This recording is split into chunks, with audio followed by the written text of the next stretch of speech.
Welcome back नाज़रीन। नाज़रीन, brake से पहले अयाज साहब से बात हुई, वो कह रहे थे कि अवाम बेवकूफ है। अयाज साहब का ये नहीं, बेवकूफ बनाया गया उनको। नहीं, आपने है नहीं, हाँ, वो बना रहे हैं, पीपल्स पार्टी बना रही है, बेवकूफ बनाया गया। तो इस अवाम को कैसे सीधे रास्ते पे लाए कि हम जो अच्छे नुमाइंदे जो सिंध के हुकूक की बात करते हैं, जो सिंध के लोगों के आम लोगों की बात करते हैं, उनके हुकूक को दिला सके, उनकी डेवलपमेंट करा सके। देखिए, आप जिस वक्त ये अपने इलेक्शन के सिस्टम को ठीक कर लेंगे और एक आदमी को ये एहसास हो जाएगा कि मेरा ही वोट जो होगा वो उस डब्बे में जाएगा, वो चाहे वो किसी के लिए भी जाए, तो और जब ये सबको ये यकीन हो जाएगा कि वोट ही जो हम डाल रहे हैं ये मेरे ही हाथ का है, किसी और ने नहीं डाला, तो मैं समझता हूं कि आपको 70% ये बुराइयां दूर होनी शुरू हो जाएंगी। अभी तक तो जो सिस्टम से हमारे इलेक्शन का है वो तो ये है कि जिसकी ताकत है वो जीत रहा है। सही बात है। जो भले नेक आदमी हो, कितना ही अच्छा आदमी हो, वो वहां तक पहुंचने की सलाहियत नहीं रखता, उसके पास इतने वसाइल नहीं है, उसके पास इतने क्लैशनकोव वाले लोग नहीं है, तो वो बेचारा अपने घरों को बैठ गए जाए। असल चीज ये है कि इलेक्शन के निजाम को ये ठीक करें, जो ये नहीं करते, इसलिए क्योंकि इन सब का मफाद इसी में होता है और सब अपनी ताकत के बलबूते पर इलेक्शन लड़ना चाहते हैं। अगर हम आज इलेक्शन सिस्टम को ठीक कर लें तो यकीनन लोगों में, ठीक है, लोगों में अवेयरनेस नहीं आई है अभी तक हमारी तबका जो है 80% जो जाहिल तबका है, जो जिसे जो पढ़ा लिखा कम है या रोज मजदूर पेशा है, या वो एक अच्छी खुशनुमा चीजें देखता है, अच्छे नारे सुनता है, अच्छे शोर शराबे देखता है, तो वो उस तरफ चल पड़ता है। और इलेक्शन चंद महीनों के अंदर होता है, उसे पता नहीं होता कि इनका मंशूर क्या है, इन्होंने क्या हमें देना है, क्या नहीं देना है, वो उसको पढ़ता भी नहीं है उसको। तो ये नुकसान हमें हो रहा है क्योंकि तालीम की कमी की वजह से। दूसरी ये कि एक कल्चर 60 साल से हमने अपना बना लिया है, तो मैं समझता हूं कि इसमें टाइम लगेगा अभी, और वो टाइम अगर दयानतदार हुकूमत ये फैसले करे और पार्टीज तमाम मिलकर इस बात को कि नहीं जी, हमने बगैर किसी ताकत के, क्लैशनकोव के, धांधली के, पैसे के, हमने आवाम को रास्ता देना है, तो मैं समझता हूँ कि फिर बहुत सी तब्दीलियां रूनमा हो सकती है। अच्छा, क्या पैसा समझो MQM जो रवैया हुआ वो तब्दील थी सके तो जो हाणे जो नफ़रतूं जेका सूरत हाल पैदा पई थिए, त छा इन में वॾो फॉल्ट MQM जो आहे या पाकिस्तान पीपल्स पार्टी जो आहे? ॾिसो, MQM जॾहिं इन शइ खे तस्लीम करणु शुरू कयो जी, त जेतिरी उर्दू ॻाल्हाईंदड़ आबादी, उहे असांजा भाउरनि, उन्हनि जी जेतिरी स्ट्रेंथ आहे जी, उन्हनि खे ओतिरो शेयर मिलणु खपे। सही, ठीकु आहे न? जेतिरो हिन घर में जेकॾहिं 4 ॼणा आहियूं त जेकॾहिं 2 भाती फलाणा आहिनि त उन्हनि खे मिलणु खपे, ॿियो जेकॾहिं ॿिया 6 आहिनि त उन्हनि खे मिलणु खपे। जेका हुन जो अददी हैसियत आहे ओतिरी मिले। पर हू जॾहिं चाहींदा त असीं उन खां वधीक सॼे कराची ते कंट्रोल कयूं, हैदराबाद ते कंट्रोल कयूं, ऐं पोइ असेंबली मेंबर त डिॼी वेंदा। ॾिसो न, असेंबली मेंबर असांजा जेके आहिनि से त सहे जी खल आहिनि, उहे भले वीचारा डिॼी वञनि। उहे त रिंकल कुमारी ते बि कोन ॻाल्हाईंदा, लता ते बि कोन ॻाल्हाईंदा, आशा कुमारी तव्हां ॻाल्हाईंदे ॾिठो आहे सिंध असेंबली में को ॻाल्हाए वई MPA, पीपल्स पार्टी सां हुकूमत सां तालुक रखंदा कोन ॻाल्हाईंदा, उन्हनि खे वास्तो ई कोन्हे। वोट वठंदा सिंधी हिंदुनि खां। कासिमाबाद में तरक़ियाती कम कोन्हनि, तबाही आहे, गुलशन हदीद में कोन्हनि, शांति नगर ऐं भिटायाबाद कोन्हे, उन्हनि ते कोन ॻाल्हाईंदा त पैसा खाजी विया, अरबे रुपया उन्हनि सां न ॻाल्हाईंदा, हू ॻाल्हाईंदा पंहिंजे इशूज़ ते।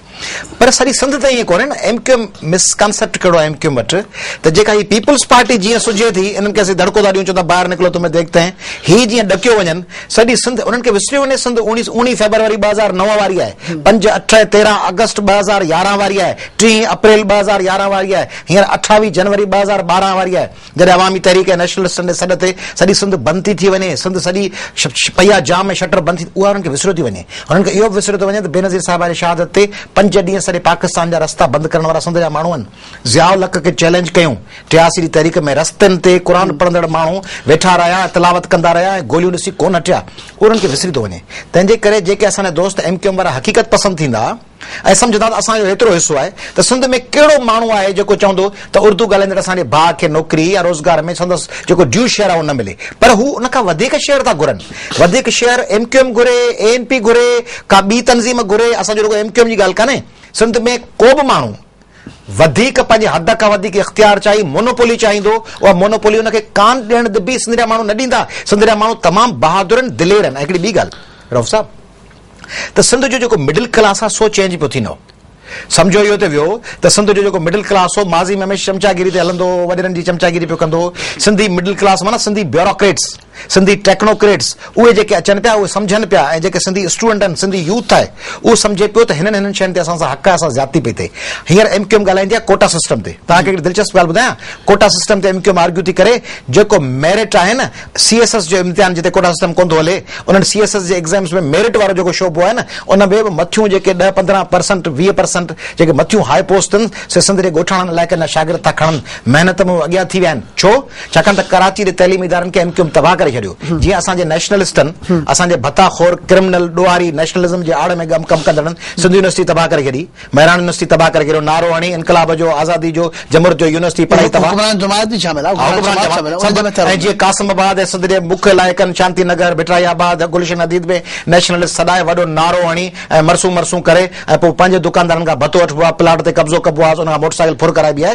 ईअं MQM बि जेका आहे सा पंहिंजनि माण्हुनि जो बि इस्तेसाल करे थी, आम उर्दू ॻाल्हाईंदड़ जो बि इस्तेसाल करे थी। आम उर्दू ॻाल्हाईंदड़ वीचारो पंहिंजी मर्ज़ीअ सां रिश्तो कोन थो करे सघंदो, पंहिंजी मर्ज़ीअ सां घर कोन थो मटाए सघे। वञी पुछी त ॾिसो लतीफ़ाबाद जे माण्हुनि खां ऐं कराची जे माण्हुनि खां, उहे दहशत में आहिनि circle incharge, unit incharge, zonal इंचार्जनि जे। ठीक, डॉक्टर साहब की ये बात कह रहे हैं साहब कोटा सिस्टम वाला मामला आपकी नजर में क्या है? कोटा सिस्टम का तो कोई जवाब होना ही नहीं चाहिए ना। कोटा सिस्टम हम समझते हैं कि अगर सही तौर पर आप तालीम लोगों को दें, सही तौर पर आप उनको मोटिवेट करेंगे, तो यकीनन आप उनको अपने उनकी मुलाजमतों में, उनकी तालीम में जो उनका हिस्सा है, उनकी काबिलियत की बुनियाद पे जाना चाहिए। मैं तो ये लेकिन चूंकि हमारे यहाँ अभी इतनी बैकवर्ड इलाके हैं जहाँ तालीम का पहुंची भी नहीं है और वो भी बेचारे उसी जगह सफर कर रहे हैं अभी।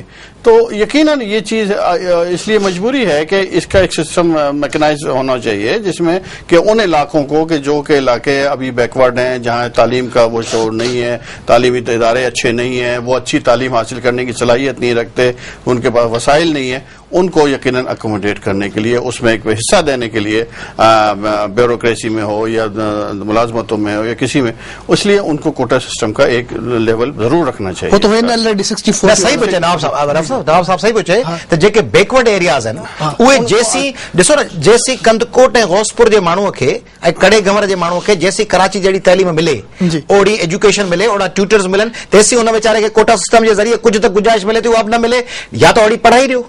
ॾिसो न क़ुरान पाक में या दीन में आहे त चोर जा हथ कपियो, ठीकु आहे। हाणे उहो हथ कपण खां पहिरीं शर्त आहे त दीनी हवाले सां त माण्हुनि खे रोज़गार ॾियो, वसीला ॾियो, रोज़गार हुजे ई न, नौकिरी न हुजे, बाक़ी मानी चोराए ॿांह वॾे वञोसि, त पहिरीं माण्हुनि खे ओड़ी तालीम जा मौक़ा ॾेई छॾियो, भले ॾेई छॾियो, नंगर पार करे जोई में कराची जहिड़ो ॾेई छॾियो, पोइ कोटा सिस्टम ख़त्म। लेकिन बात यही सामने आ रही है ना कि वो उस तरफ हम जाते ही नहीं है, जो चाहे वो सिंध का क़यादत हो या शहर की हो। असल चीज ये कि हर जगह पर तकसीम जो होती है वो अपनी पसंद के लोग, नौकरियां, आप बताइए, नौकरियां MNAs MPS को दी जाती हैं। ये तो एक वो सिस्टम है जिससे तो आप कभी भी इस्लाह नहीं कर सकेंगे अपने माशरे को कि आप कोटा बना के दे देंगे, ये इतने MNAs को जा रही है, इतनी MPS को जा रही है, इतने सेनेटर्स को जा रही है, इतनी पार्टी वर्करों को जा रही है, तो फिर तो वही होगा जो मनपसंद लोग हैं। उन बैकवर्ड इलाकों को तो कोई फायदा नहीं है, उनके नाम के ऊपर नौकरियां तो उन लोगों को मिल रही है कि जिनका कोई ताल्लुक नहीं है इन बातों से। तो असल चीज ये है कि हमारे यहाँ जो सिस्टम बना दिया गया ये गलत है और इसको एक मॉडिफाई करना चाहिए। असेंबली को इस पर सोचना चाहिए, सियासतदानों को सोचना चाहिए कि आया जिन लोगों के लिए कोटा बनाया उन तक वो कोटा पहुंचा भी कि नहीं पहुंचा।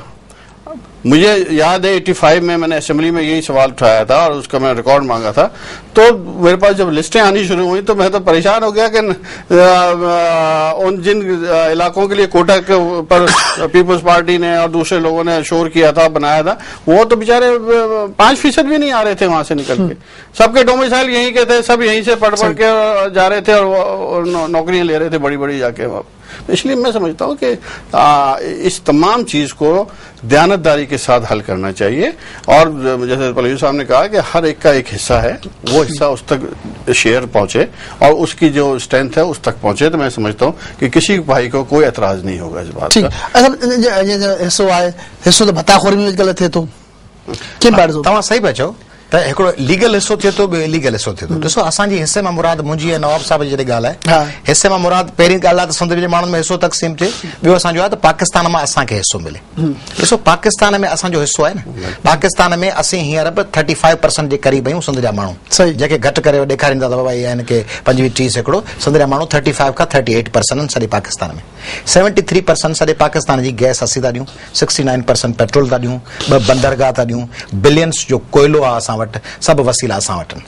हाणे उन में असांजो मोट में हक़ न आहे, भला हीअ सिंध असेंबली जी ॻाल्हि आहे न, सिंध असेंबली जो हक़ आहे, ऐं पाण वकील आहियां, कॉन्स्टिट्यूशनल लॉयर आहियां। केतिरो कोर्टनि जे ख़िलाफ़ थी ॻाल्हाए पीपल्स पार्टी, कोर्टनि जे ख़िलाफ़ अक्सर ॻाल्हाईंदी रहंदी आहे। हींअर कल्ह मिनिस्टर ॻाल्हायो बाबर रहमान साहब, सिंध असेंबली में कॾहिं ॻाल्हायो अथनि त सिंध हाई कोर्ट जे 40 जजनि मां हींअर 8 जज आहिनि, उन में सिंधी ॻाल्हाईंदड़ 2 आहिनि। टियों ॾींहुं हिकिड़े उर्दू चैनल ते मूं ॻाल्हायो पियो, उते हले थो, सिंधी चैनल ते ॻाल्हि नथी हले। 40 जजनि जी स्ट्रेंथ आहे, उन 40 जजनि मां सिंध हाई कोर्ट में 8 जज वेठा आहिनि या 9 वेठा आहिनि, उन 2 सिंधी आहिनि। ऐं सिंध हाई कोर्ट जो चीफ जस्टिस गुज़िरियल 20 सालनि खां सिंधी थियो ई कोन्हे, ऐं ईंदड़ 20 साल बि कोन थींदो। हाणे इहो असांजो हक़ न आहे, असांजो हक़ न आहे त ॿाहिरनि मुल्कनि में जेके सफ़ीर हुजनि उहे सिंध मां भले सिंधी हुजनि, उर्दू ॻाल्हाईंदड़ हुजनि, पर उन्हनि में सिंध जी नुमाइंदगी त हुजे। चीफ सेक्रेटरीज़ जेके आहिनि असां वटि ॿियनि सूबनि मां छो था अचनि, असां वटि ईअं छो आहे साईं मुंहिंजा, त असां वटि DG ISI कॾहिं सिंधी छो न थिए। DG मिलिट्री इंटेलिजेंस MI उहे बि असांजा अदारा आहिनि न, पाकिस्तान जा अदारा आहिनि। IB जो चीफ हींअर मसूद शरीफ साहब हो इस्लामाबाद में मूंखे चई त सिंध के लोग कुछ बातें कर रहे हैं, ज्यादा हुकूक मांग रहे हैं। मुझे IB का चीफ क्यों सिंधी नहीं होना चाहिए? मुशर्रफ साहब चयो त सिंधी एलिजिबल ऐं अहल न आहिनि। सिंधी माण्हू बहितरीन वेढ़ाक रहिया आहिनि या कोन रहिया आहिनि, सूरे बादशाह जे ज़माने खां वठी ऐं होशू शहीद ताईं ऐं दरिया खान ऐं हेमूअ खां वठी वेंदे दोदे सुमरे ताईं, उन्हनि जी ब्रीड जेका विड़े थी, जेका रिज़स्ट थी करे, उन मां छो चीफ ऑफ आर्मी स्टाफ कॾहिं सिंधी छो न हुजे? ज्ञानी साहब खां पोइ chief of army staff Sindhi छो न अचे? सुप्रीम कोर्ट जो चीफ जस्टिस असां सभिनी जो सिंध जे डोमिसाइल त हितां पढ़ी वियो आहे लॉ कॉलेज वांगुरु, त छो सिंध जा माण्हू उन्हनि शयुनि में छो नथा अचनि? हिकिड़ी ॻाल्हि। ऐं ॿी ॻाल्हि इहा आहे त सिंधी जो आया आहिनि सदर साहब सिंधी आहे, पोइ छा थियो? हा, हाणे मूं ॿी ॻाल्हि कई पे त तव्हां सवाल कयो, मुंहिंजो ॿी ॻाल्हि वरी इहा आहे त जेको सिंधी थी अचे उहो वरी डिफेंसिव त न हुजे, त अदा मेरे नाल ज़ोरी थी गई, मैं कुछ आ गए, असांजो वस हले कोन थो, ॿेली असांजो इख़्तियार जेको अचे सो असर्टिव थिए, इख़्तियार खे पंहिंजे आम माण्हू ते पहुचाए। साईं जी चयो त पंहिंजे मिटनि माइटनि खे न नवाज़े, उहो पंहिंजे हक़नि लाइ ॻाल्हाए। क्रिकेट टीम आहे हींअर खेॾे पई न, इन क्रिकेट टीम में असांजा 2-3 सिंधी भाउर न हुअण खपनि। यूनुस खान आहे, शाहिद आफरीदी आहे ऐं उमर गुल आहे, 3 पश्तून भाउर वेठा आहिनि, सभु पश्तून हुनखे ओन था कनि। इन में जेकॾहिं 3 सिंधी वेठा हुजनि, को भिटशा जो हुजे ऐं को वाई पांदी जो हुजे, उहा टीम असांखे न लॻी आहे, हाकी टीम असांखे न लॻी आहे। उहा असांखे एयर पाकिस्तान जेको PI आहे उनजो को MD या DG सिंधी छो न हुजे, सिंध जो माण्हू छो न हुजे? इन्हनि सभिनी जॻहियुनि ते नुमाइंदगी ॾियण लाइ सदर ज़रदारी साहब ऐं गिलानी साहब कहिड़ो किरदारु अदा कयो, इहो सवाल आहे। ठीकु आहे, इन सवाल जो जवाब ॿियो त असां कोन्हे, पुलिस वारे लाइन ते ईंदा कोन्हनि खे, नवाब साहब खां वठंदासीं, नवाब साहब छा ओपिनियन आहे, पर मुख़्तसिर ब्रेक खां पोइ।